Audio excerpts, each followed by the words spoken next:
Welcome to মা ছেলের রান্নাঘর। কেমন আছেন সবাই? নিশ্চয়ই ভালো।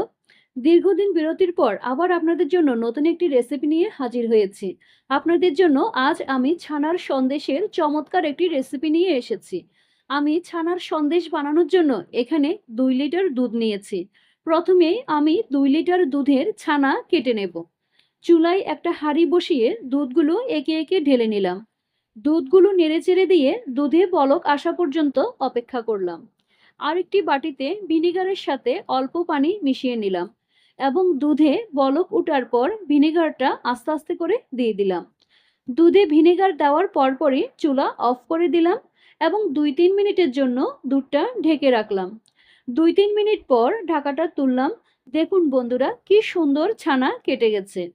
এবারে একটা স্টেইনারের উপরে একটা সুতির কাপড় দিয়ে ছানাটা ঢেলে নিলাম এবং ভালো করে পানি দিয়ে ধুয়ে নিলাম যাতে ভিনেগারের কোনো গন্ধ না থাকে, এবং কাপড়টাকে ভালো করে চেপে চেপে ছানা থেকে পানিটা ফেলে দিলাম এবং ছানাটাকে ১ ঘন্টার জন্য রেস্টে রাখলাম যাতে পানিটা ভালোভাবে ঝরে যায়।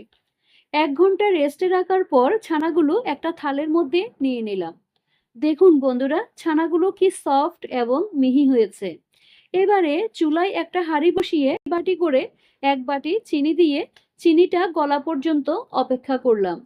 চিনিটা গলে গিয়ে যখন ক্যারামেল হয়ে যাবে তখনই এখানে দিয়ে দেব ১ বাটি দুধ।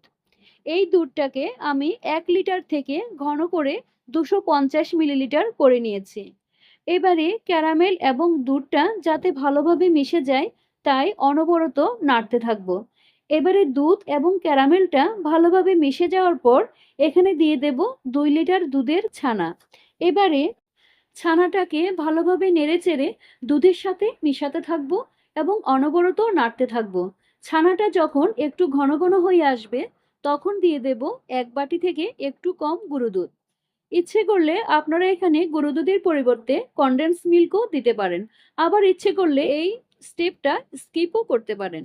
তবে গুঁড়ো দুধটা দিলে অবশ্যই ছানার সন্দেশের টেস্টটা ভালো আসবে। এবারে গুঁড়ো দুধের সাথে ছানাটাকে ভালো করে মিশাতে থাকবো এবং অনবরত নাড়তে থাকবো। দেখুন ছানার কনসিস্টেন্সিটা এই রকমই হয়েছে। এবারে ছানাগুলোকে আমি আরও ৫ মিনিট জাল করতে থাকবো এবং অনবরত নাড়তে থাকবো।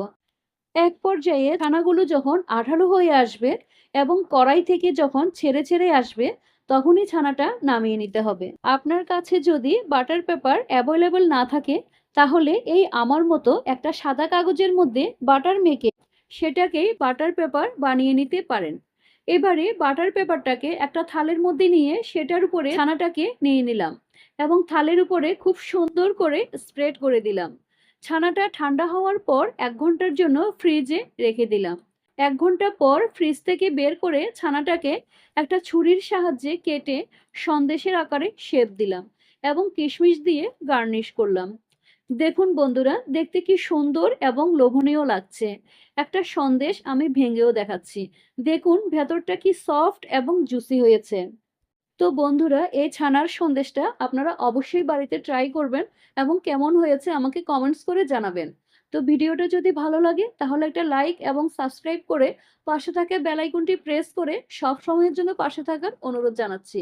সবাই ভালো থাকবেন, সুস্থ থাকবেন। ধন্যবাদ।